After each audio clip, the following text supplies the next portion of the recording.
बच्चों, स्वागत है आप लोगों का अपना YouTube channel basic concept of science में।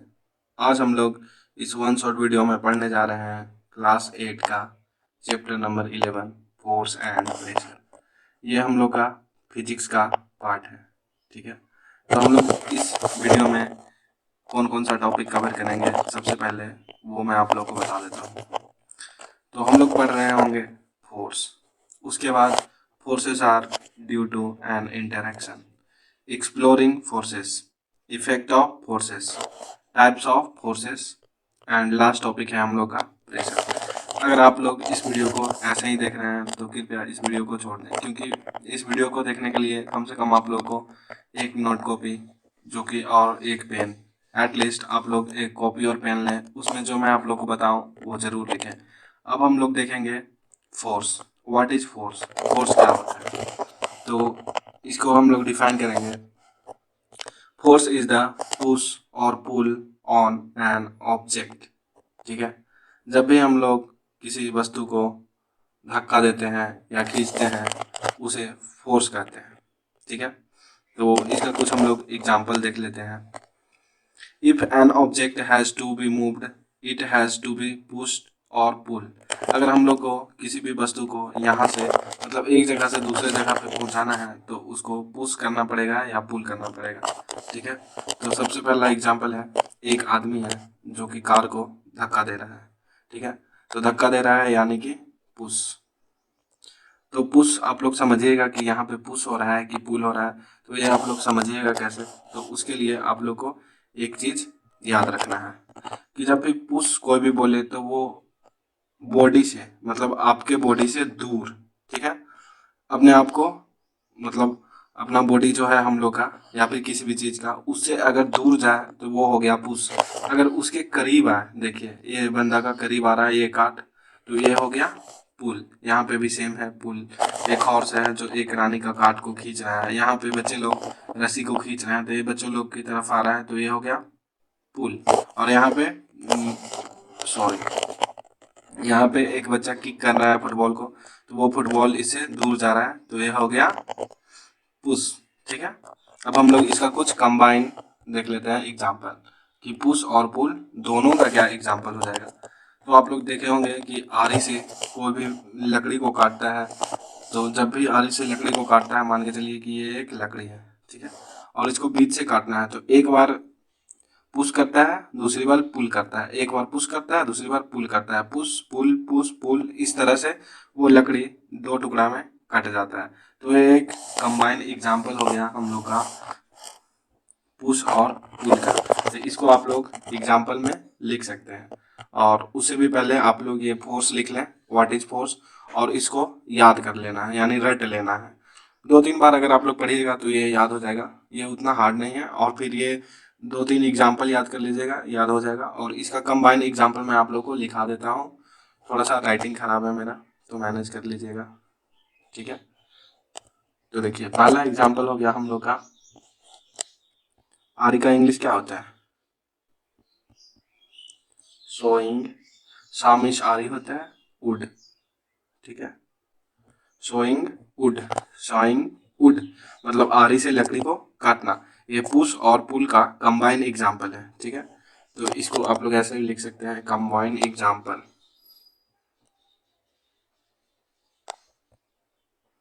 Combine example of push and pull. ठीक है, पुश एंड पुल।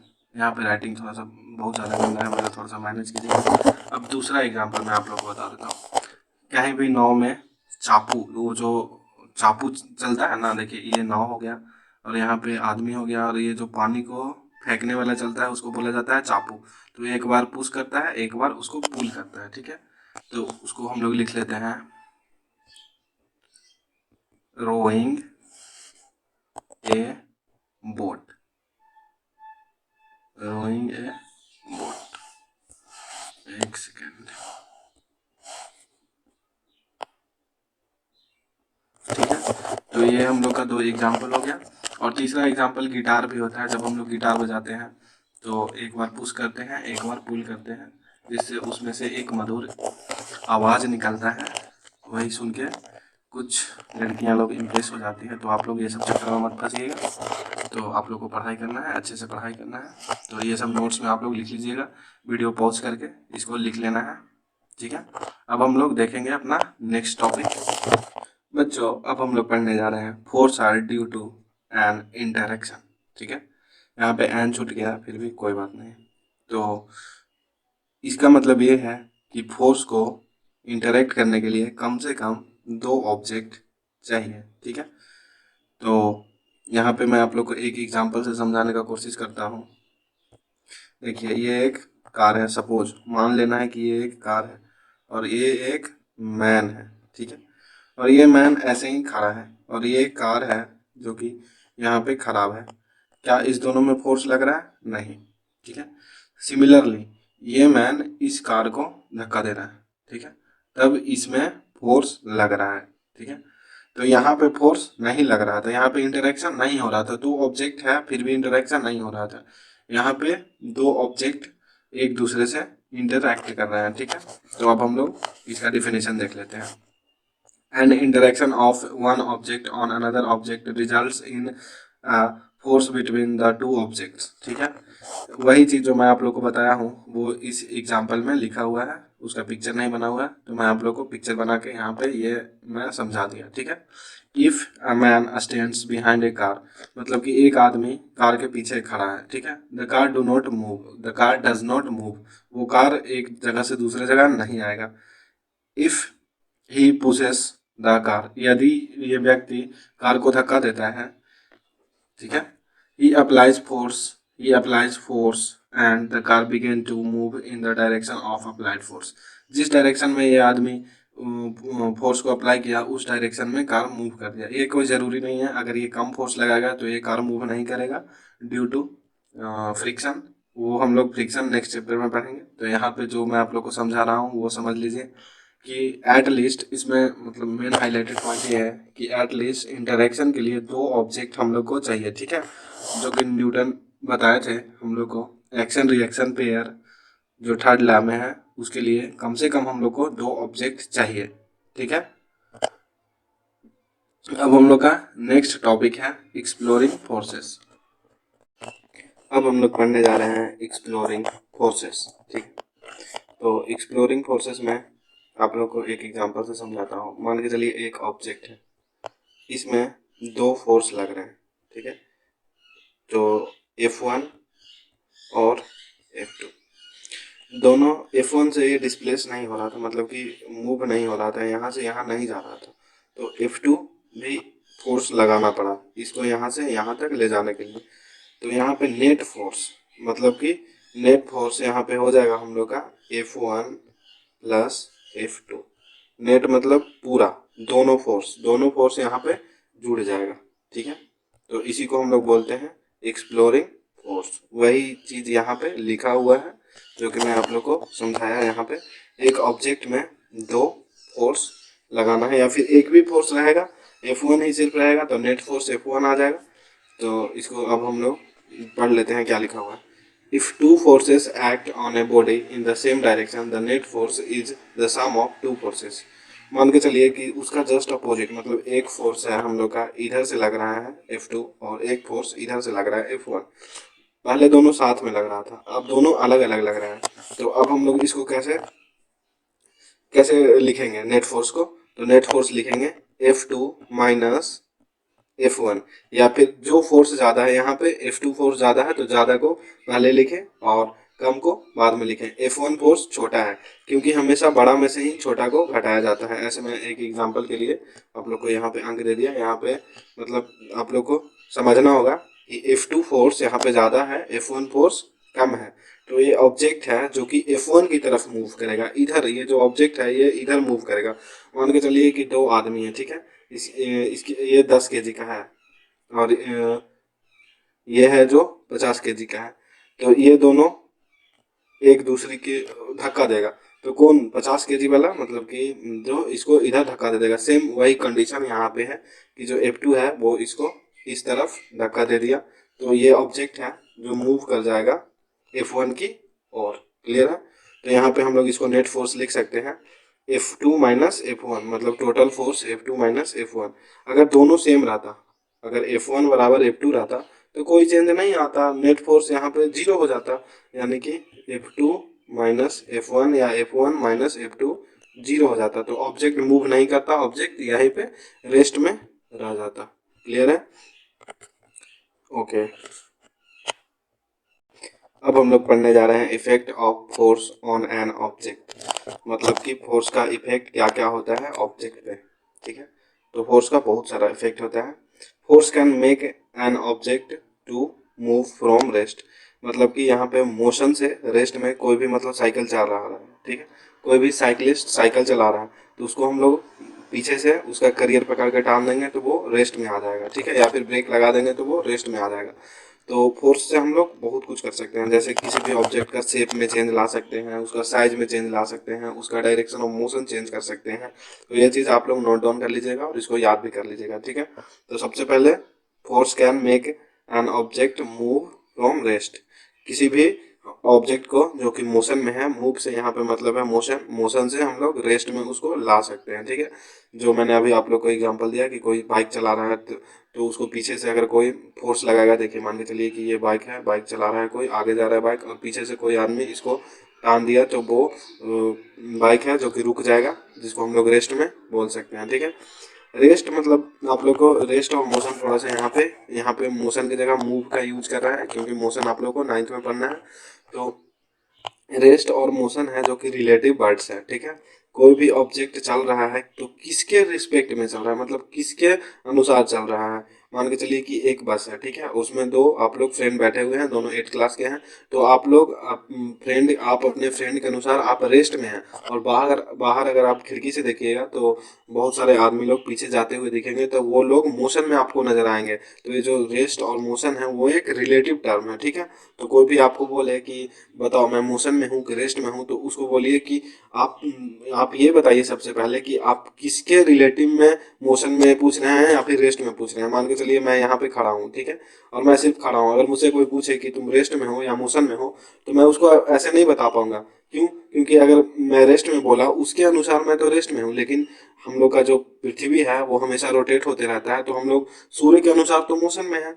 इस तरह से मोशन और रेस्ट जो रिलेटिव वर्ड्स है उसको ऐसे, मतलब कोई भी जब भी पूछे तो आप लोग मोशन और रेस्ट को एक्सप्लेन बोलिएगा करने से पहले कि आप बताइए किसके रिलेटिव में आप पूछ रहे हैं कि मोशन में रेस्ट में, ठीक है। यहाँ तक कि क्लियर है? अब सेकेंड हम लोग देखते हैं, force can stop a moving object, ठीक है। कोई भी चीज चल रहा है तो उसको फोर्स लगा के हम लोग रोक सकते हैं, ठीक है। Force can change the speed of an object if it is moving, हम लोग फोर्स लगा करके किसी भी ऑब्जेक्ट को स्पीड बदल सकते हैं। मान के चलिए कोई बहुत स्लो साइकिल चला रहा है या बाइक चला रहा है, तो उसको हम लोग अगर कस के धक्का दे दिए तो वो उसका स्पीड है ज़्यादा नहीं, लेकिन फिर भी बढ़ जाएगा, ठीक है। Force can change the direction of motion of an object, हम लोग फोर्स अप्लाई करके किसी भी ऑब्जेक्ट का डायरेक्शन मोड़ सकते हैं, ठीक है। सबका मैं एग्जांपल आप लोग को बताऊंगा। Force can change the shape of an object, जैसे यहाँ पे देख सकते हैं कि जब मम्मी हम लोग को किचन में खाना बनाती है तो वो आटा गूंदती है तो वो जो आटा का फ्लोर का जो शेप होता है उसको चेंज करते रहती है हमेशा, उसके बाद चेंज करके रोटी बनाते हैं, ठीक है। फोर्स में भी यहाँ पे कहाँ पे थे हम लोग, हाँ, force can change the shape of an object. उसके बाद लास्ट हम लोग का फोर्स में भी कॉज वन और मोर ऑफ दिस इफेक्ट, ठीक है।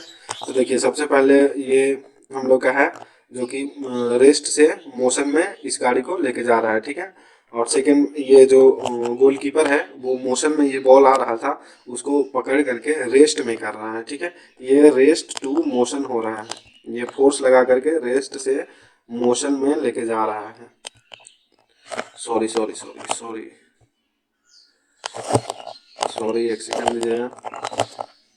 मोशन में लेके जा रहा है, ठीक है। और यहाँ पे देखिए ये ब्रेक लगा करके मोशन से रेस्ट में आ रहा है, और यहाँ पे देखिए ये जो बैट्समैन है वो बैट से मार करके इसका बॉल का डायरेक्शन चेंज कर रहा है। बॉल स्ट्रेट आ रहा था, उसको यहाँ पे क्रॉस मार करके बॉल का डायरेक्शन चेंज कर रहा है, ठीक है। यहाँ पे आप लोग सारा एग्जांपल देख लिए। अब उसके बाद हम लोग देखते हैं टाइप्स ऑफ फोर्सेस। तो जनरली जो फोर्स होता है वो टू टाइप्स का होता है, पहला कॉन्टेक्ट फोर्स और second non contact force. Contact force it means कि टच। हम लोग किसी चीज़ को जब तक टच नहीं करेंगे, छुएंगे नहीं, तब तक उसमें कांटेक्ट करना पड़ेगा। कोई भी बिना कांटेक्ट किए फोर्स नहीं लगेगा। तो इसको हम लोग ऐसे एक्सप्लेन कर सकते हैं, contact forces. The forces are exerted by one object on another object when they are in contact with each other. मतलब कि जब ये एक दूसरे के संपर्क में आएंगे तभी ये फोर्स लगेगा, ठीक है। इसका एग्जांपल हो गया muscular force and force of friction. तो जैसे हम लोग किसी को चाटा मारेंगे तो उसको चाटा मारने के लिए टच करना पड़ेगा ना। तो यहाँ पे जो मस्कुलर फोर्स है, कोई भी मसल से जो हम लोग फोर्स लगाएंगे उसके लिए हम लोग को सबसे जरूरी है टच, कांटेक्ट। बिना कांटेक्ट का नहीं होगा, ठीक है। और दूसरा फ्रिक्शन। फ्रिक्शन मान के चलिए कि ये हम लोग का कार है और ये हम लोग का सरफेस है। तो कार के व्हील्स के बीच में और सरफेस के बीच में जो फ्रिक्शन लग रहा है वो बिना कांटेक्ट का फ्रिक्शन थोड़ी लगेगा। फ्रिक्शन और मस्कुलर फोर्स हो गया हम लोग का, जो कि एग्जांपल हो गया कांटेक्ट फोर्स का। तो कोई भी आपसे पूछे कि कांटेक्ट फोर्स क्या होता है, तो आप लोग बोल सकते हैं कि contact forces are forces exerted by one object on another object when they are in contact with each other। जब एक ऑब्जेक्ट दूसरे ऑब्जेक्ट के कांटेक्ट में रहे और तब कोई फोर्स लगे उसको हम लोग कांटेक्ट फोर्स बोलेंगे। इसका एग्जांपल हो जाएगा हम लोग का मस्कुलर फोर्स और फोर्स ऑफ फ्रिक्शन, ठीक है। फ्रिक्शन हम लोग डिटेल में पढ़ेंगे नेक्स्ट चैप्टर में। तो आप लोग पैसेंस बनाए रखें और ये सब जो मैं बता रहा हूँ आपको वो नोट डाउन करते रहें, ठीक है। अब हम लोग पहला देख लिए हैं कांटेक्ट फोर्स, तो दूसरा होगा नॉन कांटेक्ट फोर्स। जैसा कि उसका एग्जांपल था कि उसमें टच करना पड़ता है, बिना कांटेक्ट का नहीं होगा। तो इसका हो जाएगा नॉन कांटेक्ट फोर्सेस का, forces exerted by one object on another object without any contact with each other. बिना एक दूसरे के कांटेक्ट किए जो फोर्स लगेगा उसको हम लोग बोलेंगे नॉन कांटेक्ट फोर्स, ठीक है। तो इसका एग्जांपल हो जाएगा मैग्नेटिक फील्ड, मैग्नेटिक फोर्स। यहाँ पे जनरली मैग्नेटिक फोर्स आप लोग 8 में है इसलिए आप लोग को मैग्नेटिक फोर्स दे दिया है सिंपल। फर्स्ट टाइम आप लोग मैग्नेट देखे होंगे, ठीक है। तो मैग्नेट, ये मैग्नेट रहता है, इसके मैग्नेटिक रीजन में ये एक रीजन बनाता है, ठीक है। तो वो चीज़ आप नहीं समझिए, आप लोग नहीं समझना, आप लोग बस इतना समझिए कि दो मैग्नेट हैं। ये हो गया मैग्नेट, जनरली सर्कल ही रहता है जो हम लोग को घर में रहता है। तो ये बिना टच किए एक दूसरे को अट्रैक्ट करता है या रिपेल करता है। अगर ये नॉर्थ नॉर्थ है तो ये एक दूसरे को रिपेल करेगा, अगर ये नॉर्थ साउथ है तो एक दूसरे को अट्रैक्ट करेगा, ठीक है। तो यहाँ पे अट्रैक्शन एंड रिपल्सन होते रहता है। अगर सेम सेम पोल है तो रिपेल करेगा एंड डिफरेंट पोल है तो अट्रैक्ट करेगा। इलेक्ट्रोस्टैटिक फोर्स, इसका भी सेम वैसा ही कंडीशन है। ये भी अगर लाइक चार्ज रहेगा तो अट्रैक्ट करेगा और अनलाइक चार्ज रहेगा तो रिपेल करेगा, ठीक है। सॉरी, अनलाइक चार्ज रहेगा तो अट्रैक्ट करेगा और लाइक चार्ज रहेगा तो रिपेल करेगा। और ये जो ग्रेविटेशनल फोर्स हो गया जो कि न्यूटन ने दिए थे, न्यूटन चाचा का ग्रेविटेशन फोर्स दिया हुआ है। तो यहाँ पे एक पेड़ से, सेब के पेड़ से सेब गिरा था तभी ये ग्रेविटेशन का खोज हुआ था, ठीक है। ये हमेशा अट्रैक्टिव इन नेचर होता है, इसमें कोई रिपल्सन नहीं होता है, हमेशा दो ऑब्जेक्ट को अट्रैक्ट करता है, कभी भी रिपेल नहीं करता है। अब हम लोग देखेंगे कांटेक्ट फोर्स का, ठीक है, डिटेल में एग्जांपल।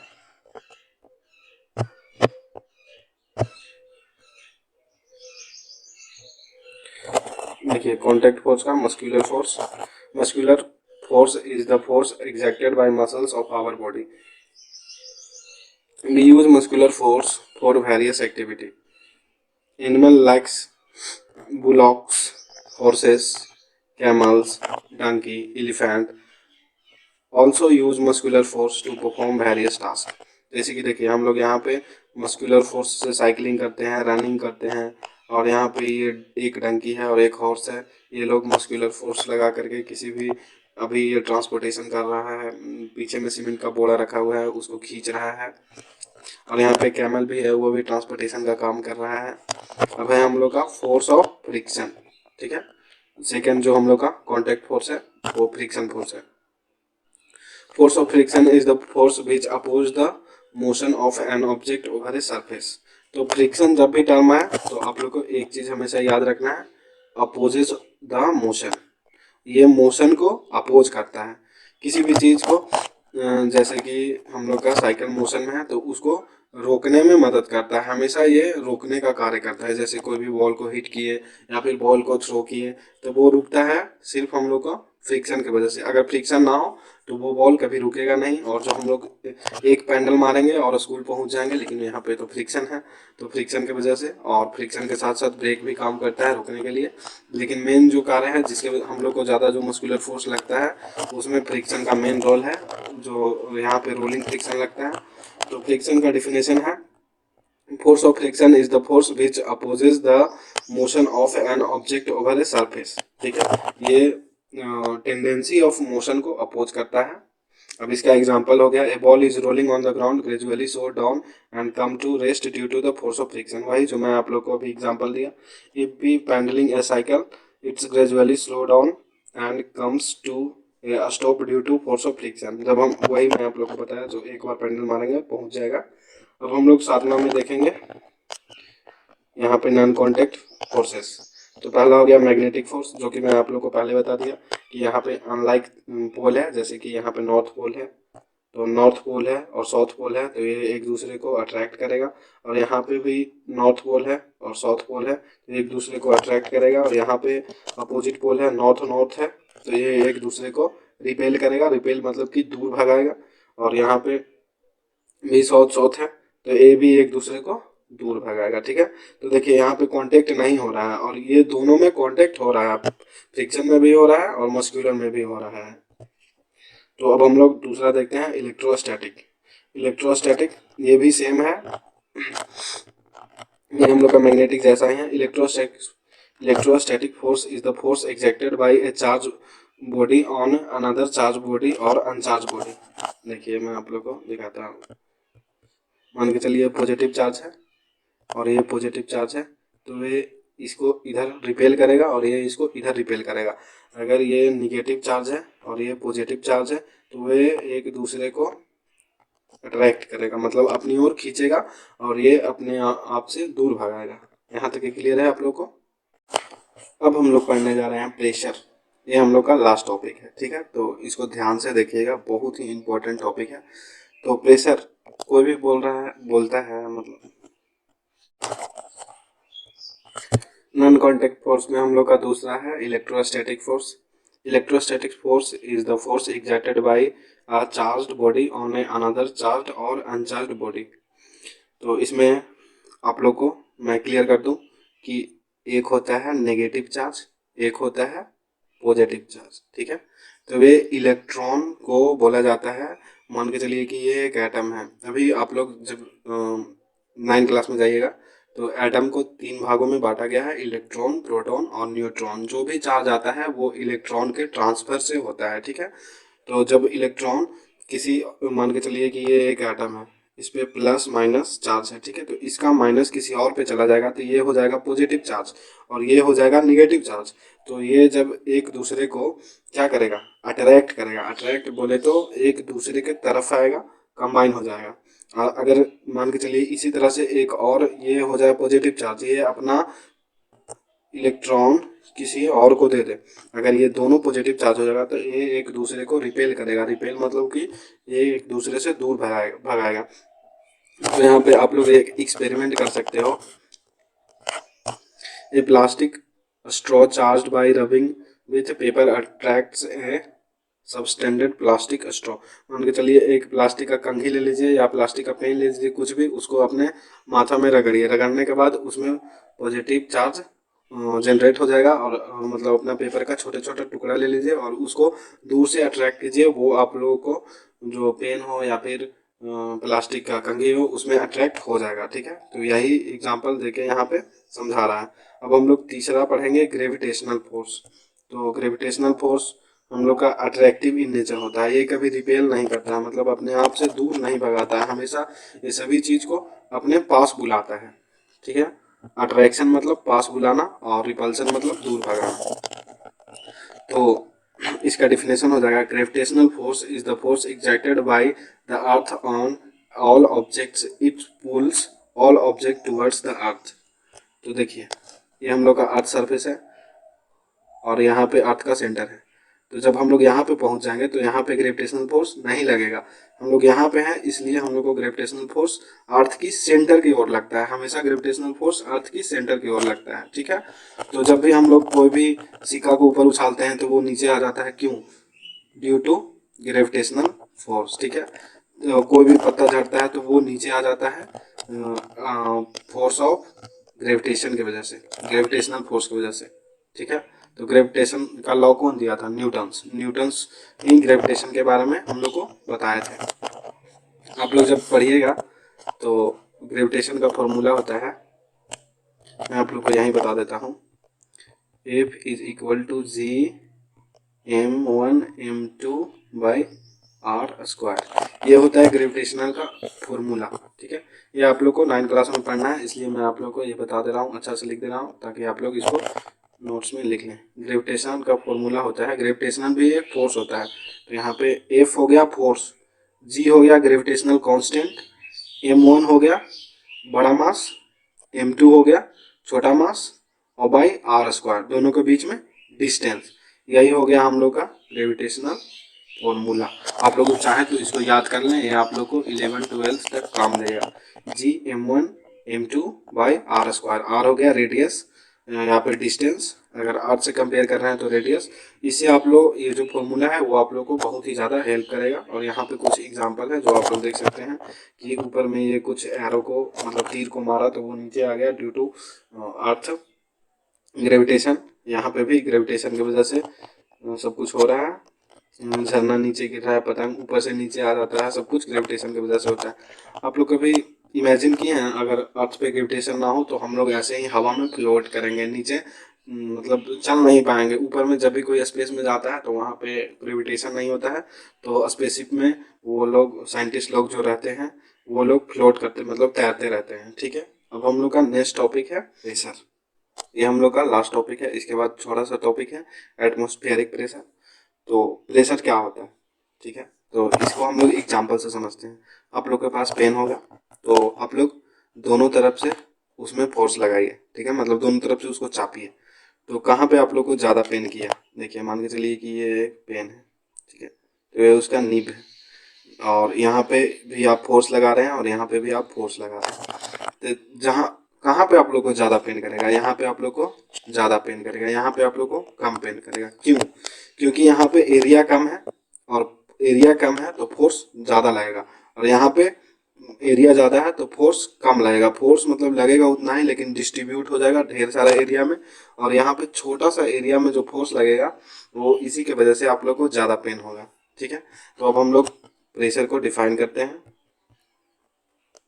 तो यहाँ पे आप लोग प्रेशर का डिफिनेशन याद कर लीजिएगा जो कि बहुत ही इम्पोर्टेंट है, तो आप लोग इसको याद कर लेना। Pressure is the force acting on unit area of a surface, मतलब किसी भी पार्टिकुलर एरिया पे जो फोर्स लगता है उसी को हम लोग बोलते हैं प्रेशर। ये हो गया प्रेशर का फॉर्मूला, प्रेशर बराबर फोर्स अपॉन एरिया। तो यहाँ पे एक चीज और ध्यान देना है, छोटा सा, फोर्स परपेंडिकुलर, फिर फोर्स हमेशा लगेगा तो परपेंडिकुलर। परपेंडिकुलर अगर आप लोग को नहीं समझ में आ रहा है मतलब कि 90 डिग्री फोर्स हमेशा लगेगा तो वहाँ पे एंगल बनेगा 90 डिग्री, ठीक है। बिना 90 डिग्री एंगल के वो फोर्स लगेगा तो वो प्रेशर नहीं कहलाएगा। तो अब हम लोग देखेंगे टाइप्स ऑफ प्रेशर। तो यहाँ पे थोड़ा सा मैं आप लोग को फोर्स भी बता देता हूँ, फोर्स का फॉर्मूला। तो देखिए यहाँ पे फोर्स बराबर होता है मास इनटू एक्सेलरेशन। यहाँ पे थोड़ा सा स्पेस कम है तो यहाँ से इसको हटा देता हूँ। आप लोग यहाँ पे फोर्स का फॉर्मूला लिख लीजिएगा, मास इनटू एक्सेलरेशन। ये भी आपको लोगों को 12th तक काम देगा। F is equal to ma, ठीक है। यहाँ पे a हो गया एक्सेलरेशन, m हो गया मास। तो मास और एक्सेलरेशन, फोर्स बराबर मास इनटू एक्सेलरेशन। यहाँ पे 2-3 बार बोलिए, फोर्स बराबर मास इनटू एक्सेलरेशन। यही हो गया फॉर्मूला। आप लोग वीडियो को पॉज करके लिख लीजिएगा, force is equal to mass into acceleration. चलिए अब हम लोग एग्जांपल देखते हैं। देखिए जब भी हम लोग कील ठोकते हैं तो उसका जो होता है नीचे वाला पार्ट्स वो बहुत ही शार्प होता है, तेज होता है। क्यों? क्योंकि इधर से हम लोग फोर्स ज़्यादा लगाएंगे और एरिया कम रहेगा तो वो आसानी से चला जाएगा। अगर मोटा चीज़ में फोर्स लगाएगा तो वो पूरा फट जाएगा लेकिन अंदर में नहीं जाएगा। तो वही यहाँ पे लिखा हुआ है एग्जाम्पल में, it is easier to push a nail into a wooden plank by its pointing end than its head because the pressure is more। जब इसका मतलब कि जो मुंह है वो शार्प रहेगा तब हम लोग कम फोर्स भी लगाएंगे तो वो ज़्यादा प्रेशर बना के नीचे चला जाएगा। ठीक है। और जब भी हम लोग किचन में काटते हैं चाकू से तो वो भी शार्प इसलिए होता है ताकि फोर्स कम लगाना पड़े, और फोर्स कम लगाने के बावजूद भी प्रेशर ज़्यादा हो। तो यहाँ पे जैसा कि देखिए फोर्स और फोर्स बाई एरिया, जब एरिया कम होगा तो फोर्स ज़्यादा लगेगा, अगर एरिया ज़्यादा होगा तो फोर्स कम लगेगा। ठीक है। अब हम लोग नेक्स्ट देखते हैं फोर्स एग्जर्टेड बाय लिक्विड। जैसे मान के चलिए हम लोग को पता कैसे चलता है कि टंकी में पानी खत्म हो गया है, नल में पानी स्लो स्लो आते रहता है। तो यहाँ पे जितना वाटर का लेवल रहेगा, यहाँ पे देखिए ये हो गया हम लोग का एरिया। ठीक है। छोटा एरिया से अगर पानी यहाँ तक रहेगा तो प्रेशर ज़्यादा लगेगा, अगर पानी यहाँ तक आ जाएगा तो प्रेशर बहुत मतलब हल्का हल्का गिरते रहेगा। वही चीज़ बता रहा है liquid exact pressure on the ball of a container. ये कंटेनर को हम लोग टंकी समझ लेते हैं और टंकी के कॉन्सेप्ट से समझते हैं कि टंकी में अगर पानी फुल है तो वो नल में पानी बहुत हाई प्रेशर से आएगा, मतलब ज़्यादा आएगा। अगर टंकी में पानी कम है तो हम लोग का जो नल में है पानी बहुत स्लो आएगा। इसी से हम लोग को पता चल जाता है। हम लोग liquid exerted pressure on the bottoms of a container, it's depend upon the height of a liquid column। इसका एक फॉर्मूला होता है रो जी एच। ठीक है। ये रो हो गया डेंसिटी, जी हो गया ग्रेविटेशन, एच हो गया हाइट। जितना हाइट तक रहेगा उतना ही प्रेशर से ये पानी नीचे गिरेगा। ये आप लोग को फॉर्मूला 9th में नहीं 11th में पढ़ना है, फिर भी मैं आप लोग को बता दूंगा। रो हो गया डेंसिटी मतलब घनत्व, जी हो गया ग्रेविटेशन और एच हो गया हाइट। ठीक है। अब हम लोग देखेंगे ये एक और बचा हुआ है liquid exerted equal pressure at same height. जब सेम हाइट रहेगा तो लिक्विड सेम प्रेशर लगाएगा। जब इसका हाइट कम हो जाएगा तो इसमें कम प्रेशर लगेगा और इसका हाइट ज़्यादा रहेगा तो इसमें ज़्यादा प्रेशर लगेगा। ठीक है। अब हम लोग नेक्स्ट देखेंगे प्रेशर एक्सर्टेड बाय एयर, मतलब हवा के द्वारा प्रेशर जो लगता है। मान के चलिए आप लोग का साइकिल है, सबके पास साइकिल होगा, बहुतों के पास नहीं होगा, कोई बात नहीं, नेक्स्ट ईयर बर्थडे में लिया जाएगा। अगर होगा तो बहुत अच्छा। तो उसमें अगर आप लोग ज़्यादा हवा दे दीजिएगा तो वो फट जाएगा। तो बर्थडे वाला जो बैलून होता है कुछ लोग ज़्यादा उसमें प्रेशर मतलब हवा एग्जर्ट कर देते हैं गैस को, इसकी वजह से वो फट जाता है। सेम उसी प्रकार से हम लोग का वो जो ट्यूब होता है जिसमें हम लोग स्विमिंग पूल में नहाते हैं, अगर उसमें भी ज़्यादा एयर भर दिया जाए तो वो ब्लास्ट कर जाएगा। ठीक है। अब हम लोग नेक्स्ट देखते हैं एटमॉस्फेरिक प्रेशर। एटमॉस्फेरिक प्रेशर जो कि हमारे वातावरण के द्वारा प्रेशर लगाया जाता है हम लोग पे। Atmospheric pressure is a pressure of air around us. हम लोग चारों तरफ जो हवा है उसके द्वारा हम लोग पे एक एग्जैक्ट प्रेशर लगाया जाता है। अगर उससे कम होगा तभी हम लोग को प्रॉब्लम है और ज़्यादा होगा तभी हम लोग को प्रॉब्लम है। जब भी कोई मतलब बंदा हाइट पे चढ़ता है जैसे कि माउंट एवरेस्ट पे जाता है तो उसे सफोकेशन होने लगता है, नोज ब्लीडिंग होने लगता है। क्यों? वहाँ पे प्रेशर कम लगता है, वहाँ पे एटमॉस्फेरिक प्रेशर कम होता है और बॉडी का प्रेशर ज़्यादा होता है। इसकी वजह से बॉडी बैलेंस नहीं कर पाता है और हीमोग्लोबिन में ऑक्सीजन सही से सप्लाई नहीं हो पाता है। इसकी वजह से हम लोग को नोज ब्लीडिंग होने लगता है, नोसिया होने लगता है, सफोकेशन होने लगता है।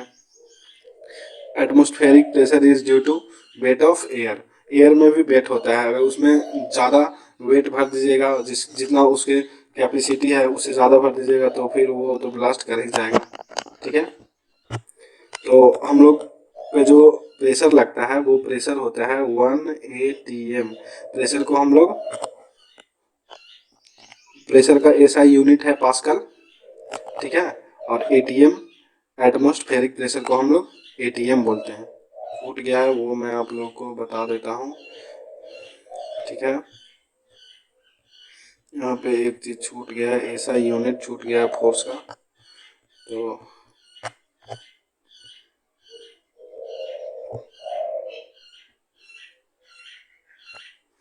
फोर्स का एसआई यूनिट होता है एसआई, स्टैंडर्ड यूनिट होता है न्यूटन। ठीक है। फोर्स का न्यूटन होता है और केजी मीटर पर सेकेंड स्क्वायर, केजी मीटर पर सेकेंड स्क्वायर।